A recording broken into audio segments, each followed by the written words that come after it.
Assalomu alaykum hammaga. Hamma sementalimiz mana xudo xolasa sotiladi.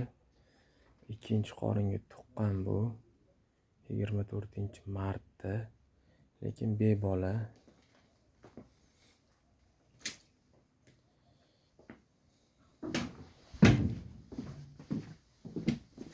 Hali sog'ilmagan, ertalabki xudo xolasa soatimiz 7:30 bo'lgan.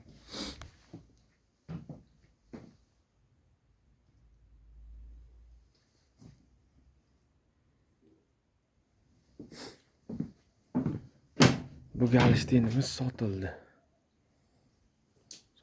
Bu galishtin.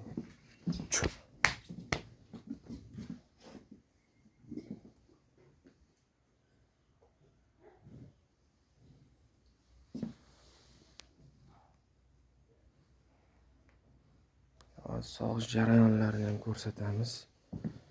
Mana hamma buntiqani yeydi xudo xolasa. Sog'ish jarayon.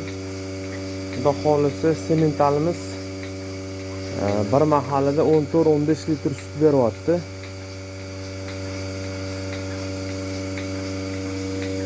Bu sal bir oy vaqtdan oldin tug'ib qo'ydi, bolasi o'lik tug'ildi. Bilmadim nima uchun unaqa bo'ldi. Bolasi ozgina qolgan ekan, yetilgan ekan, qiz bola tug'ildi. Ikkinchi qorin bolasi o'lik tug'ildi. Mana yemoq ichmog'i joyida. Bular speskorum deydi. Utib beraman. Kunjara, speskorum, arpa. Xudo xolasa mana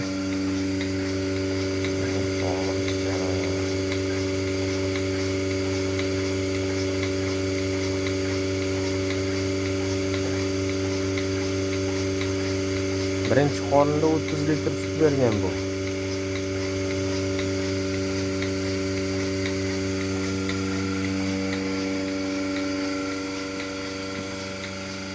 Telefon raqamlari qo'yib qo'yaman.